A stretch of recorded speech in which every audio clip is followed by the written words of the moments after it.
Now I'd like to introduce Laurel Durkee. A lot of you out there know who she is, but she is a true patriot. She's been a conservative activist for a very long time, a very dear friend, and a constitutional Republican, and she's going to lead us in the Pledge of Allegiance. Laurel?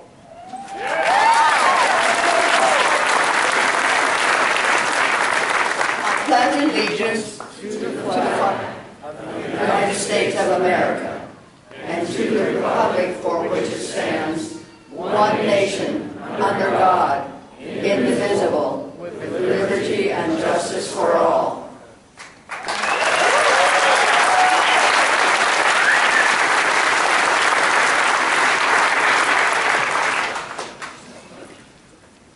Ladies and gentlemen, we are called to caucus tomorrow for only one candidate who has the prescription for what ails our country.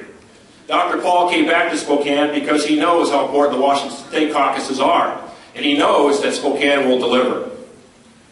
But this is not just a call to caucus, it's a call to action. After our caucuses, we need to get involved in the liberty movement. We must get active in the political parties and volunteer for the causes that are dear to us.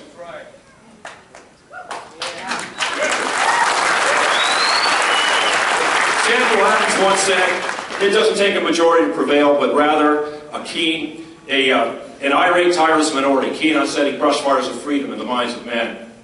And in 2007 and 2008, here in Spokane, brushfires were set. In North Idaho, our fellow patriots fanned the flames of freedom, as did our friends in eastern Oregon and in western Montana. And as Dr. Paul mentioned here a couple of weeks ago, together those brushfires set off a firestorm.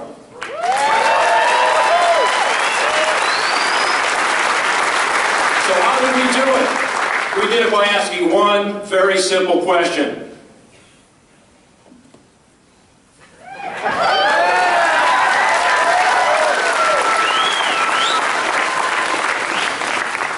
That's right, we asked who is Ron Paul. Now the whole world knows who Ron Paul is. And in 2012 we have to ask the question, why Ron Paul? He's the champion of our Constitution. He's the foremost advocate for peace, liberty, and prosperity. He believes in individual liberty, free markets, and limited constitutional government. He promises a true balanced budget in year 3 of his presidency. In the first year, he cuts $1 trillion.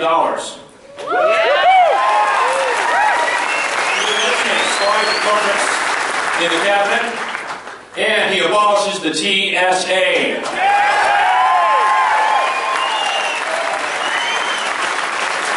And he does it all by honoring the nation's promise to our seniors and our veterans. That's right. He lowers the corporate tax rate to 15%. He extends the Bush tax cuts. He abolishes the death tax. He repeals Obamacare.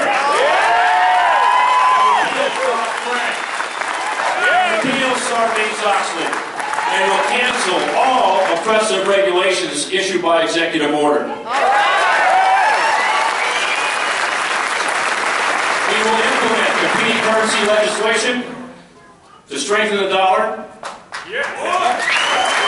And he will conduct a full audit on the Federal Reserve.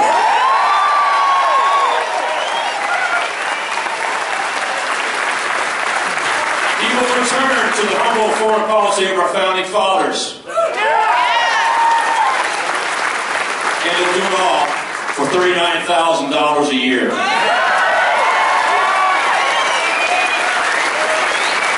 Ladies and gentlemen, in the constellation of Republican candidates, Ron Paul is the North Star. He is consistent. You know where he is. He is there to guide us and lead our country out of the darkness of failed policies and broken dreams. So please join me in welcoming the only Republican candidate who, because of his appeal to independent Democrat voters, can beat the current occupant in the White House. The only candidate who can run on his record, not from it. Ladies and gentlemen, please give a warm welcome to the next President of the United States, Ron Paul.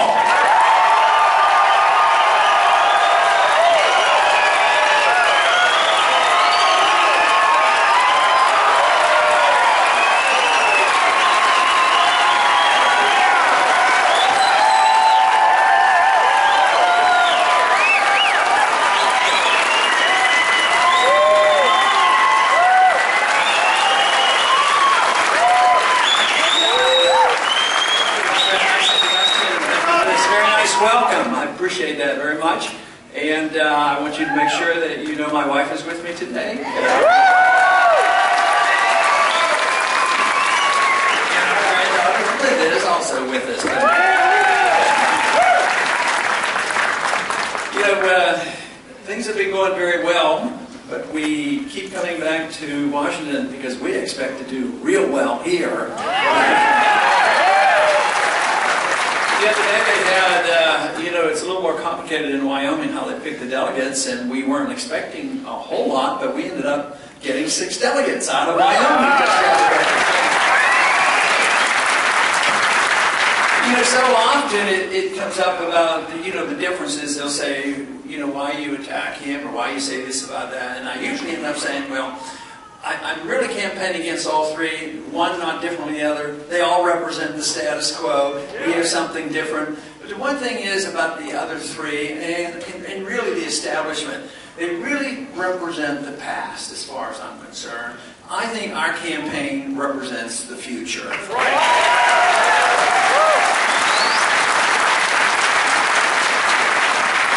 Right now, I think people are sick and tired of the past. For me, the past has been the past 100 years because we've been slipping and sliding away from what we were given, and that was a republic with a constitution that was supposed to limit the federal government. But for 100 years, we have been going in the wrong direction, whether it's on taxes or on a monetary issue or the foreign policy or personal liberty. It's all been negative. It's all negative still in Washington, D.C. But I'll tell you what, the people are waking up and they're sick and tired of it and they're ready for some change.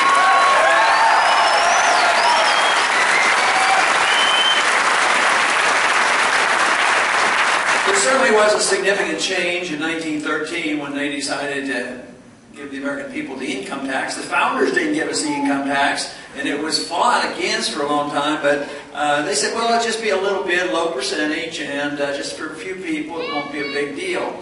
But you know, even if the income tax comes in at 1% to the people, it's 100% of the principle that says the government owns you. Because that means they own your income and they allow you to keep that percentage that they want you to keep under their conditions. So even a very small income tax is very bad because it leads to the monstrosity that we have today.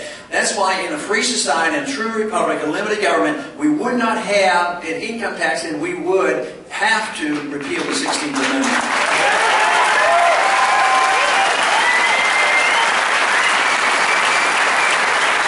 Certainly in that same period of time, we had the introduction of that little group of people in Washington that designs our monetary policy.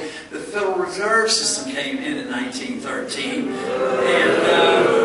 you know, I took a couple of days off for campaigning. I went back to D.C. You know, I went to visit with my friend Ben Bernanke.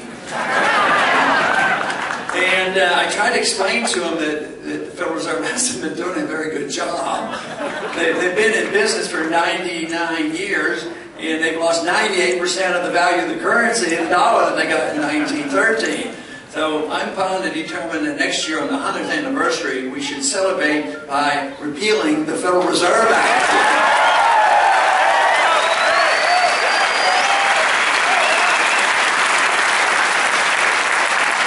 At that same time in our history, especially with Woodrow Wilson, the idealism of Wilson was that our policy would become making the world safe for democracy. We should aggressively use our force to go around the world in promoting what we believe in. Now, defending our country is one thing, but aggressively trying to spread what they call American exceptionalism makes no sense. The American people and our country has had a lot of exceptional ideas, and we've had good prosperity, and we are very exceptional in many ways. This notion that we are so exceptional that we can use force to go into other countries, occupy these countries, and tell other people how they must live makes no sense whatsoever. That cancels out all our exceptionalism.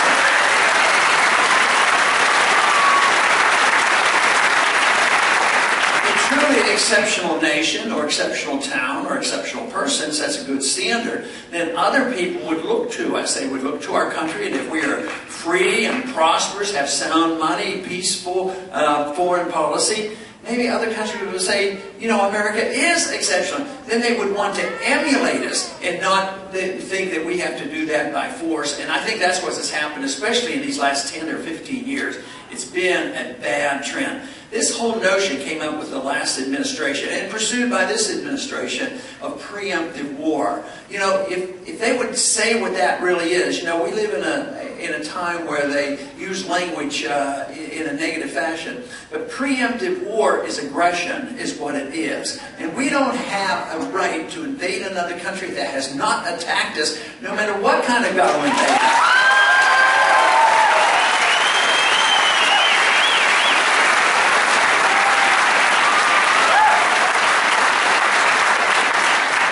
Going on a lot in the last 10, 11 years. We've been in Afghanistan now more than 10 years. We still are very much in Iraq. And the consequences have not been good. They've been so negative. The number of Americans that have died in these last 10 years, if you count all the military and contractors, it's approaching 9,000.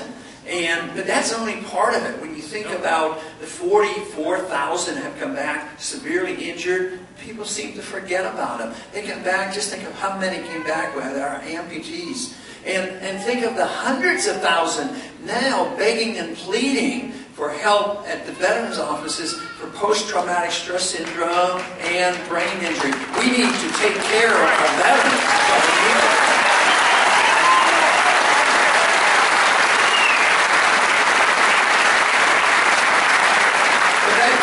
That cost is endless. It's going to continue, and the additional cost, of course, is the financial cost. War is always a negative for the economy. People who still believe that you get out of recessions and depressions by war, it's nonsense. The country is always poorer. They say, well, we put more people to work. But putting people to work, building a bomb or an airplane, you send it over and you blow it up.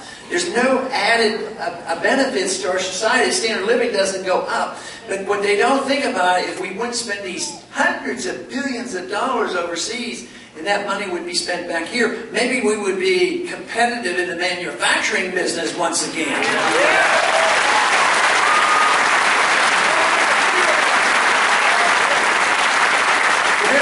There's been tremendous blowback from our foreign policy, not only from the 9/11, and I don't know if you saw it just yesterday, the day before, a report came out. The two individuals that were on the 9/11 Commission, Bob Kerrey and Bob Graham, are now saying, well, you know, they're reporting now that Saudi Arabia might have been involved in 9/11.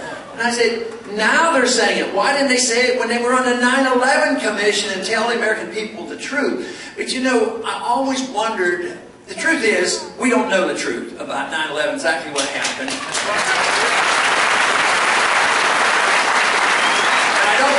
I've never felt confident government commissions and investigations do all that much other than cover up the people who made the mistakes. But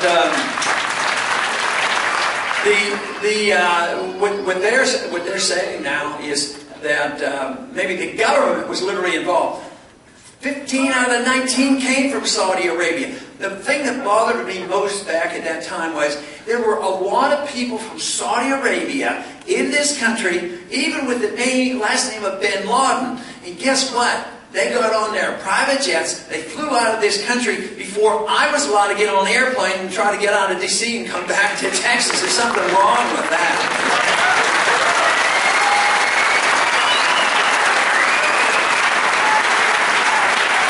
You know, one thing that is said, a lot of mistakes have been made, and I refer a lot of times to what McNamara said before he died. He wrote a book and halfway apologizing about the war he pursued in Vietnam and how disastrous that was. And a reporter asked him, well, do you think you ought to apologize? He says, what's good's an apology? He says, the only thing that counts is if you've made mistakes, is to change the policy. And that's what we need to do. When we mess up, we need to, apologies maybe are worthwhile sometimes. But what we need to do is recognize the mistakes and change it. If foreign policy is flawed, we have to change the foreign policy. That's what we do.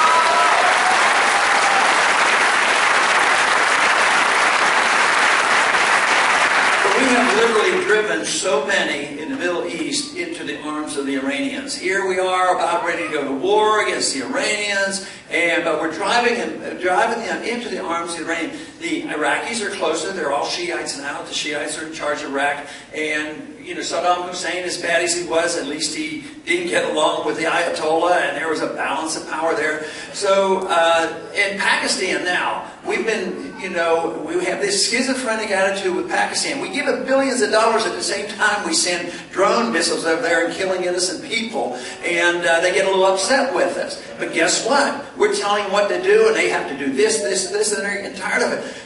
What they want to do is they want to get a closer alignment with the Iranians. The Iranians want a closer alignment with the Chinese. So all this, at the same time, we live beyond our means, we spend excessively, we buy cheap goods from the Chinese. They now have about $1.5 trillion.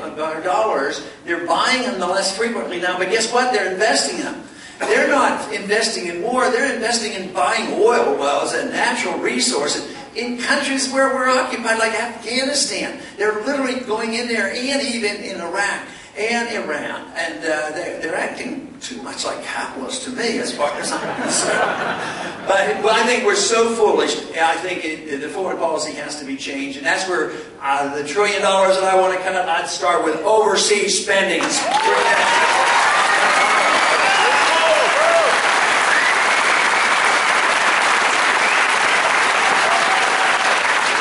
If all the troops should be brought home. They should be brought home from Germany and Japan.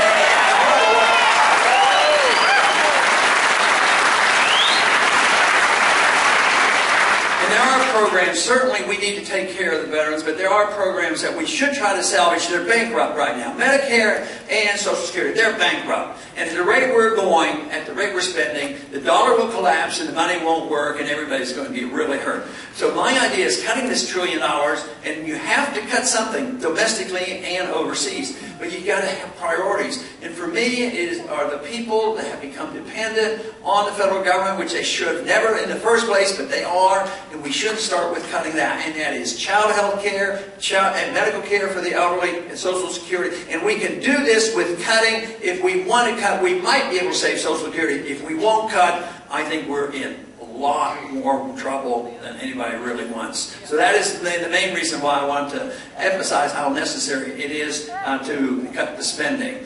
One of the other things about what we're facing today is the undermining of our personal liberties. Whether it's the war overseas,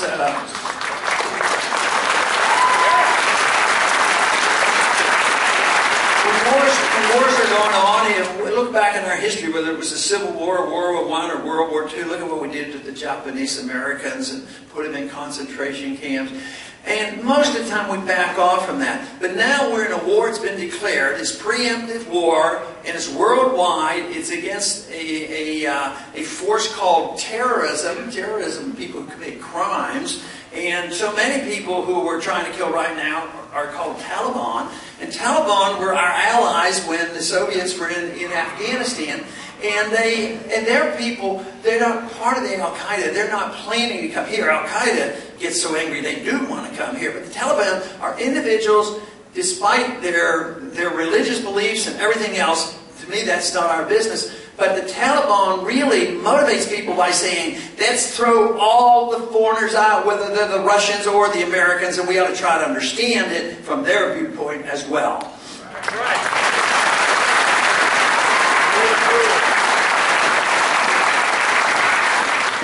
But under these circumstances, whether it's that kind of war, or whether it's a war on drugs, that introduces the notion that government, police, and FBI, and SWAT teams have now licensed to come into our house without proper search warrants. And that was one of the reasons we fought a revolution, is to keep the king's army from busting into the houses of the common.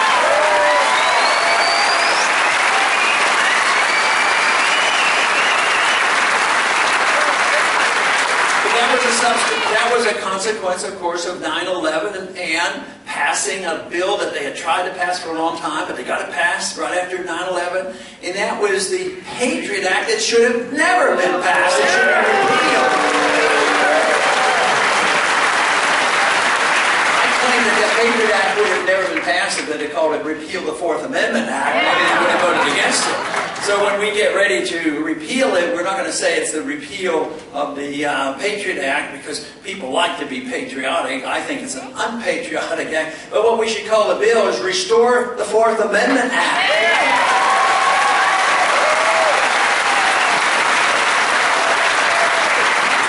Of course, it's this attitude that allows, the type of treatment that we all get at airports. We don't need the TSA pretending they're making us safer. We're not safer because the TSA undermines our personal liberty, violates our personal property and our persons themselves.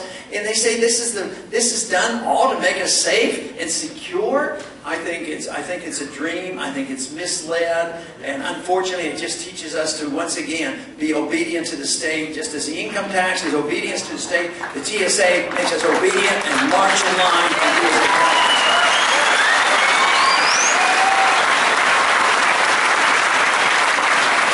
Of course, there's another effort that really tells you about who owns our lives, and it's on the books. It's not being used now, unfortunately, but I was on the receiving end of this, and that is the military draft. The military draft says that you can be enslaved to fight a war even if it's unconstitutional, undeclared, whether it was the Korean War, a Vietnam War, or whatever. It's still on the books. Young people have to register, and I think if we truly had a republic, and we truly cherished our liberties, we would all fight to defend our country, and we wouldn't need to have a draft.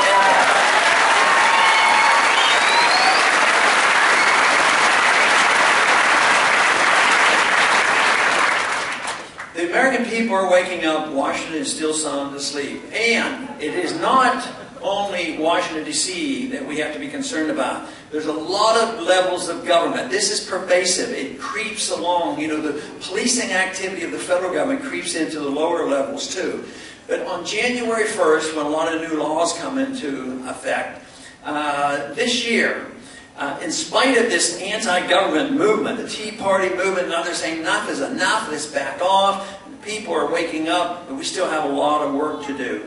This January 1st, 40,000 new laws were placed on the books. What I'd like to see today is when we remove 40,000 laws off the books.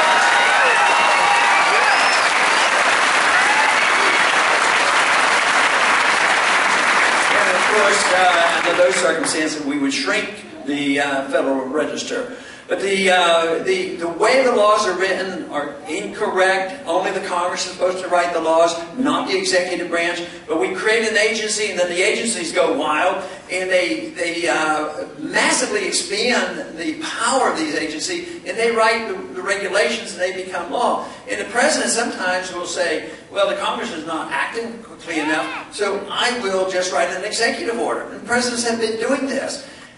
Those are illegal. A president, a constitutional president, should use the executive order to repeal all those bad executive orders and all those laws that were not legally.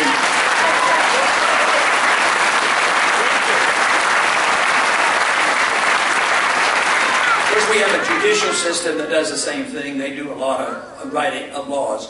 But the Patriot Act is an onerous bill. But what about this whole notion that the president can assassinate an American citizen? That's what he says is the law of the land, just by an announcement. And he did it 3 times. Matter of fact, more than that has been known. But it was announced. Before, in the past, they at least kept it secret, pretending that they didn't have it. Now they put it out on the table and send a hearing. Yeah, that is the position of the executive branch today, that they can.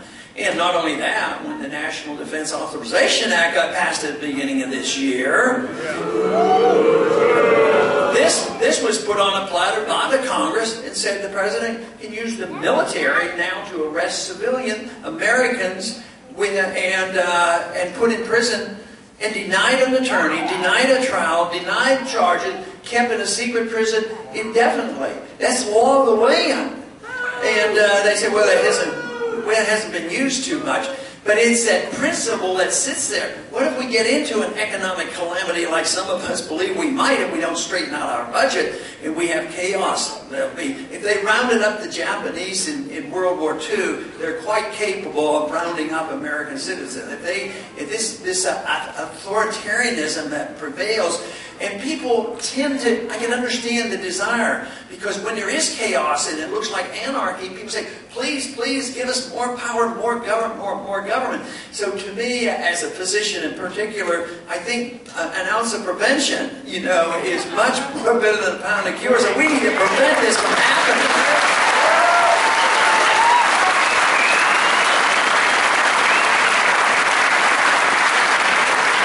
We have our work cut out for ourselves, but fortunately today we're in better shape philosophically than we have been in a long, long time. I've been talking and reading and studying and trying to understand economics and foreign policy and personal liberties, and I got interested even in the early 60s and had trouble finding information. Today it's easy to find information. You have the internet. Even if the government has already started to try to close down and control the internet, that is one thing that we have to keep our eyes and keep up the vigilance to make sure they don't take over.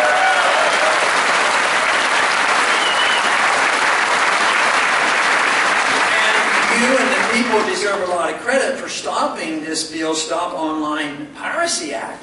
This was done by the people complaining to their congressman, and the congressman started taking their names off that bill, and both the House and the Senate removed it, which means that if we send the message to Washington, even those who don't have strong convictions, they'll get their convictions from us because they always want re-elected, and send them a message on what they ought to be doing is what we need to do.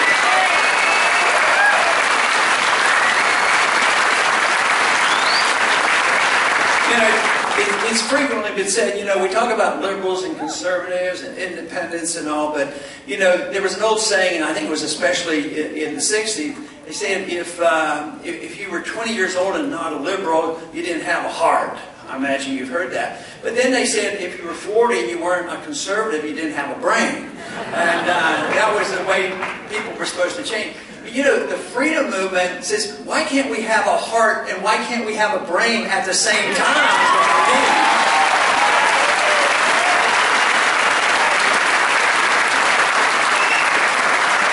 And this is why for all our problems, whether it's the monetary problem, whether it's the economic problems of overspending, whether it's the attack on our civil liberties, whether it's these ridiculous wars that we're constantly fighting, the answer comes in the principle of individual liberty, which is what Jefferson starts off with, in the Declaration, an inalienable right to our life and our liberties, and they come not from our government, but from a creator or in a natural way. And but we messed that concept up as well 100 years ago because it became divided. Some people thought, well, economic liberty was separate from personal civil liberties and personal lifestyles. So you have one half defending half of liberty, the other half on the other side, and they fight and fume. And so often these two sides get together and they expand the size of government, for different reasons. One side wants to spend money on domestic, the other wants on foreign wars. They get together and spend them on both. That has to be reversed. Freedom should bring people together. It should never be divisive if you understand what freedom is all about.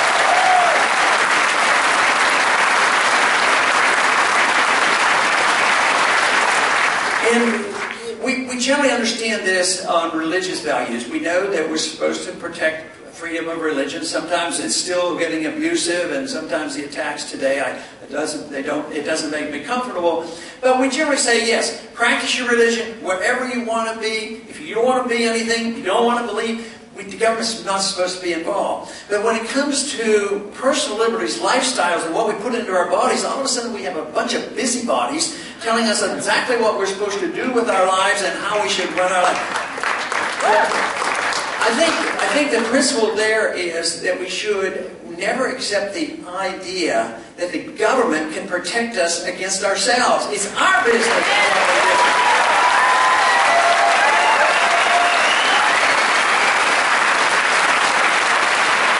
We have both economic economic and personal liberty. The one thing, though, is tough for some people is that you have to be tolerant of other people, how they use it, whether it's their religious or their personal lifestyle, as long as if they mess up, they can't come to you and say, well, bail me out because I messed up. You can't do that.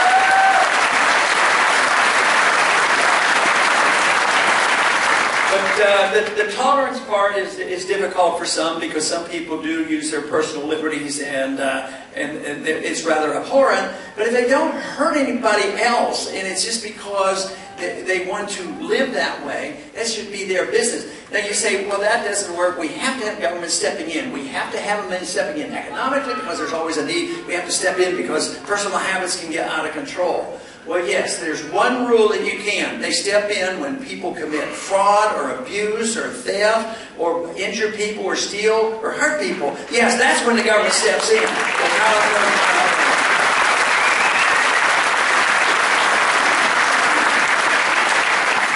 But there's reason to be optimistic because of the number of people joining. You say, well, why aren't you winning all these states then if you're so optimistic? Well, I'll tell you what, changing 100 years of history takes a little bit of time. But it is growing by leaps and bounds, and it's not about me or what I do because it's not my message. It's a message of what was given to us and what the founders gave us, what's in the Constitution. And I avoid using the terms, let's go back to the 19th century, let's go back to the gold standard, let's go back to the original intent of the Constitution, and it's all-inclusive, because there were flaws. There were. And you can do better on the gold standard. We certainly can do better when it comes with race relations and all these other things right now. We still have trouble with race relations when you deal with the enforcement of the drug laws. So we can move forward, but we pick up the good parts and move forward. And I think that people are coming together now. Not only are the people who have been paying these bills are sick and tired of it because they're down to about 49% paying for the 51%, but the people on the receiving end are getting pretty worried too, because they know our country's getting poorer. It's $1.5 trillion debt every year, $15 trillion national debt, owing foreigners $3 trillion, owing the Chinese money, these endless wars. American people know something has to change. It just can't continue. We can't. They will not always honor our dollar. Right now, we're getting away with too much. We print money, and the world still takes it. But they're still expecting us to bail out the world. They're expecting us to bail out Europe. And if at the rate we're going, if the dollar holds up, you and I will be owning Greek debt. But there'll be a limit. Common sense tells you there'll be a limit. We don't know when that limit will hit, but it could hit next month, in a year, or 2 or 3. So my suggestion is be informed, get involved, participate. You have a job. The immediate job we have right now is to show this country that the state of Washington is behind the cause of liberty. And I thank you very much.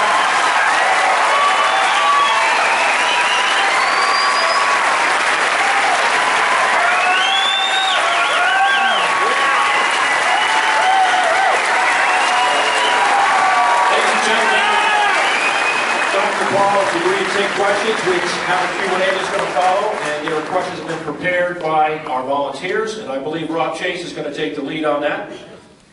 Okay, our first question is from Judy Crowder. Hello, Dr. Paul. We want to thank you for standing up for the Constitution and our liberty all these years. We know it's been difficult. Okay, you talked about a couple of issues. The money issue is what I'm most concerned about. You said the value of our dollar is down by 98% purchasing power since the Federal Reserve in 1913. That's getting to a point where it could totally collapse. So my question is, I know you have bills in Congress. The issue is constitutional. The U.S. Constitution specifically prohibits the government, both the federal and the state, from issuing paper money.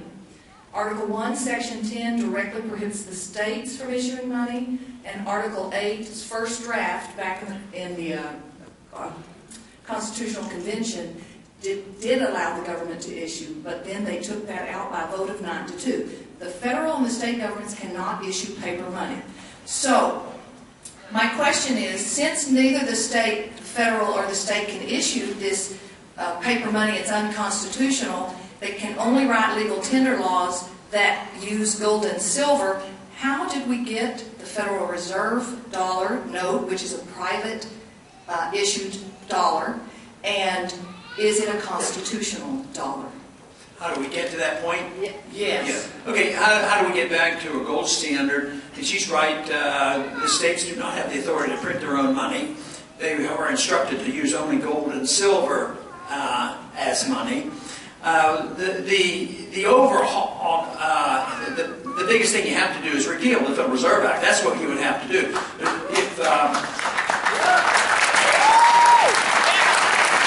If you repeal this in one day and tomorrow you didn't have a Federal Reserve, you'd be looking for more trouble. It'd be chaotic and you would be blamed for it. So you do want to work on transitions. You want to work out of it. And this is why I suggest that you, and I even brought that up with Bernanke this week, just legalize the Constitution. Let us have our gold and silver. We don't want to use that paper money. It would work. The best example to study this, but it's not comparable today, but after the Civil War, they went off the gold standard. Wars tend to get governments always abuse the money. They went off the gold standard in 1861, and then they printed greenbacks, and of course it lost its value and gold price went up. But in 1875, they wrote a Restoration Act in a 3-year transition period. So they started withdrawing greenbacks. They balanced the budget. They weren't fighting wars overseas. They didn't have a welfare state. And back then, they actually believed that the government might do what they tell them. So there was trust restored. And after 3 years, the price of gold went from $200 an ounce down to $20 an ounce, and it was a non-event. Then they went back to using. They didn't use. You don't have to use gold coins, but you have to use a certificate. You know, a promise to pay in silver and gold. So it was a non-event. You could work that, but we're not that far along. You know, eventually, if we're ready, this is one thing where we're making a lot of progress, because we have about 4 or 5 other individuals in Congress now writing bills to reform the Federal Reserve, but a lot of it's tokenism, but they are getting their attention, and that's because there are a lot of people like you are concerned about it.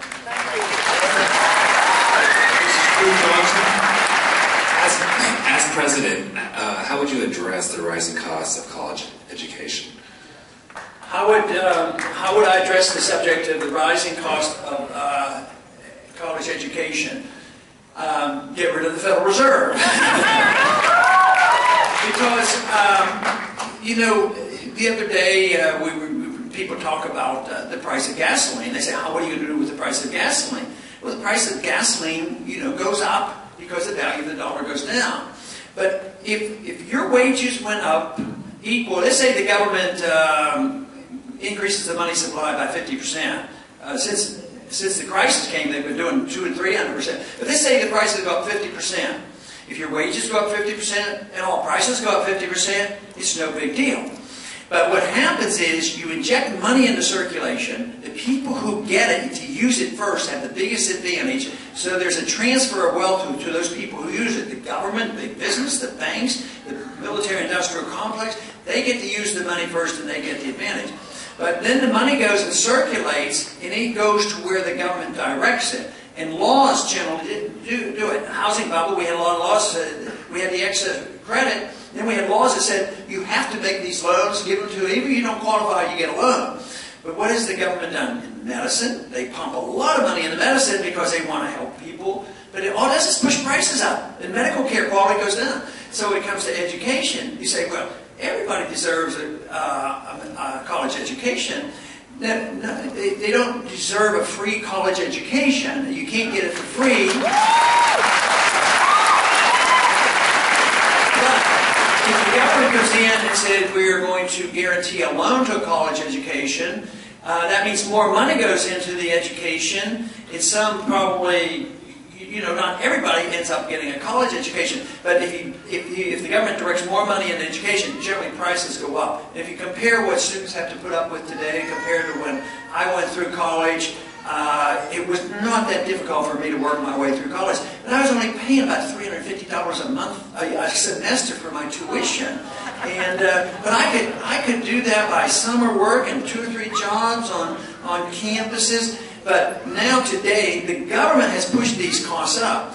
And what have we got? We get poor education. It's very expensive, and now students are indentured serfs, and what they are. They're getting out of college, they owe $1 trillion, they owe more money than on our credit card. It was a very bad system, and it was all done for, well-intentioned. Everybody needs a house, everybody needs free education, everybody needs free medical care. But it doesn't work. You have to have the market do it. So you really want to get to government. The best thing I could do for a student now is, because I meet a lot of them, and they said, yeah, I got sucked in, I owe $25,000, $50,000, I've been in school all this time. And of course the big problem is they don't have a job. So the best thing to work our way out of this is for government to straighten up this policy, quit spending this money, quit printing the money, deregulate, lower the taxes so you can get a job. That would be the best thing. The next question is from Steve Shannon. Yeah, I had a question about if you could share with us some of your favorite, most inspirational books, both fiction and nonfiction. And also, did you bring a bicycle? I didn't bring my bike today. I did get on a ride on a bike yesterday, so I felt good. I usually do that routinely. But anyway, the books, I have not read much fiction. I've generally read, and I guess it's sort of silly, but it entertained me. I've read a lot of economic textbooks. And I find it so fascinating because, I've come across the Austrian economists, and they've been right. It's always great to meet people who are right. I started reading Austrian economics in the 60s, and they talked about monetary issues, and they said, we're printing too much money, we're spending money overseas, and we will never be able to maintain the pseudo gold standard, which was at $35 an ounce. We Americans weren't allowed on gold, but foreigners could come and put $35 on and take an ounce of gold. We had 700 million ounces of gold. It went down to about 262 where we are now, and they finally had to quit, which meant we declared bankruptcy. But the Austrians were predicting this. So in 1971, when it happened, it was sort of a real eye-opener to me, and that's when I decided to start talking out publicly about, economic policy. But it was Mises in Human Action and Hayek's The Road to Serfdom. The one novel that I remember getting from my mother, and that was Dr. Zhivago. I read that, and I read Ayn Rand's books. But it was a mixture. But what's so wonderful now is you can find anything you want. You can either download it or go to Amazon and they'll send it to you in a couple of days. Where when I was looking for it, and I think not everybody will do it, but I imagine a lot of people in this crowd would. Is just want to know how things work and why they work. And I was inquisitive. I think that's the greatest gift anybody could have, is you're just inquisitive to seek truth and not accept the propaganda. That's the biggest problem.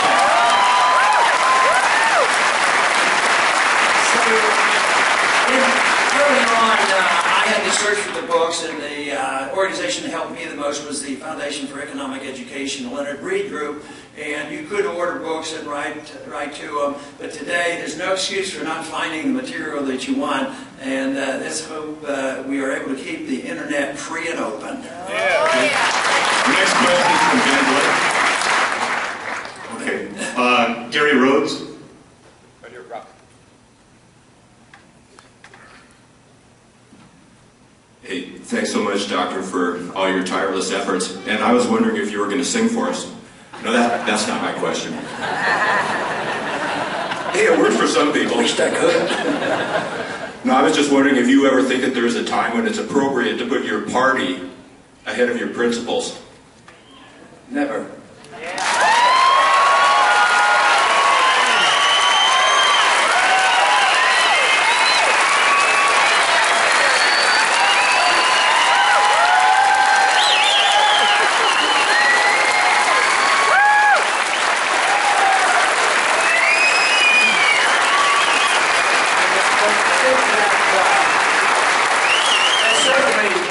Is what the problem is. In Washington, the other night somebody mentioned something about I'm a team player. And a team, I think it's the worst thing. I've seen the lobbying on the House floor, the twisting of arms. Sometimes the vote will be kept open a couple of hours, especially on prescription drugs. Went in at like 3 in the morning, and the Republicans had to pass this bill, more spending bill. But I remember, you know, a certain leadership group going and getting somebody that they thought they could twist his arm, and they did, and they pounded and pounded and pounded, just wearing him down like an hour. Then finally, the speaker comes last. He's the speaker. He says, he comes over and he says, "We need you. You've got to be a team player. Do it for the team. Do it for the party, because the president wants this." And that is why this country is in such trouble, because both parties are the same way, and unfortunately, I think both parties are too often the same. If you look at monetary policy, welfare policy, war policy, the whole Okay, our last question is from Ben Blake. Dr. Paul, what do you think an audit of the Federal Reserve would show the American people? What would an audit show to the American people? It would show that even I was very, very impressed with the magnitude of the information we got from this pseudo-audit. You know, even though our audit bill didn't get passed, we put a lot of pressure on them. There were some lawsuits that they had to reveal it. Just the fact that I found out that the Fed churned $15 trillion during the bailout period, half of it went to foreign banks and foreign central banks. You would see more of that. You would see, maybe you would find out exactly why Goldman Sachs got saved and Lehman Brothers went bankrupt. And this is the kind of thing. And who are the privileged people and how much really involved? Because it isn't a net amount. It's they loan, they bring it back, it's churning, it's back and forth. But it always takes it away from the marketplace. And of course, it's always inflationary, and it's done at the expense of the people. When you destroy, what they're doing is destroying the value of the money. When you destroy the value of the money, you destroy the wealth of the middle class. The middle class gets poorer, and the middle class gets smaller. That is what's happening. I think we would have concrete evidence if that would occur. And about 80% of the American people, liberals, Republicans, Democrats, everybody say, "Why don't you guys know what's going on?" But they've always preserved this, and the Fed has gone away with way too much, because they always got credit for good times. Bad times came, and they got credit for getting us out. But they do give you an artificial boom period, you know, when it looks good. But they should be blamed for the recessions, the depressions, the unemployment, and the inflation, and big government, because big government couldn't grow. You couldn't fight these wars if we had to pay our bills. And you would find out who the special interests are. Thank you very much.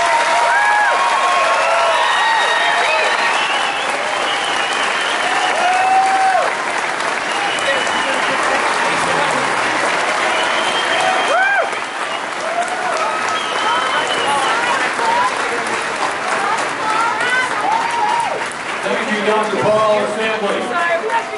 And thank you all for coming today. Just a couple of brief announcements. Thank you, Ron. Contacted the elections office here in Spokane County. If you haven't registered to vote, they will accept your registration up until 4 o'clock today, so it'll count for tomorrow.